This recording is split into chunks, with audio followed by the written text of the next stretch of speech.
अस्सलाम वालेकुम नाज़रीन, मैं हाँ आतिफ गोंदल ते अज असीं मौजूद हाँ जनाब टर्मिनल 1 ते बार्सिलोना दे विच जिहड़ी ओवरसीज़ कम्यूनिटी है साडी अज दे सुप्रीम कोर्ट के फैसले के बारे वो की गल करते हैं।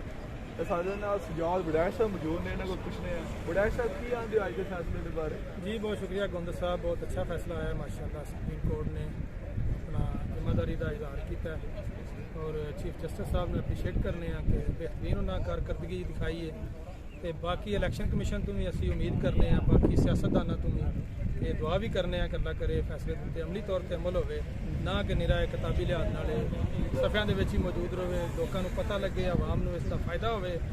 तो यही साडी कोशिश भी है, दुआ भी है कि अल्लाह करे पाकिस्तान के हालात मजीद बेहतर होना, क्योंकि जिस तरह की सूरत हाल है अगर इलैक्शन ना हो तो पाकिस्तान बहुत पीछे चला गया, मजीद जाएगा। अगर अच्छा दसो कि इलैक्शन तो बाद की तुम समझते हो कि हालात बेहतर हो जाए, मुल्क स्टेबिलिटी आ जाए? जी इंशाअल्लाह बड़ी उम्मीद है। जिस वे इलैक्शन होंगे ने लोगों के आवाम के मुंतखब नुमाइंदे सामने आते हैं, उन्होंने जिम्मेदारी का एहसास और ख्याल होता है और यकीनन बेहतरी आएगी इंशाअल्लाह, बड़ी उम्मीद करने। तो इलैक्शन तो बाद हालात इस तरह के नहीं रहन लगे जिस तरह के अपना 2022 लाख। एक होर दोस्त ने साडे नाल मौजूद ने, इन्हां कोल पुछने हैं कि जिहड़ा अज सुप्रीम कोर्ट का फैसला आया इहदे बारे की राय देंदे ने अपना। गूगल साहब की आंदे हो अज जिहड़ा सुप्रीम कोर्ट का फैसला है, कैसा फैसला है? वेल डन जी चीफ जस्टिस साहब मोहतरम, बहुत अच्छा फैसला है और ये अमल होना चाहिए।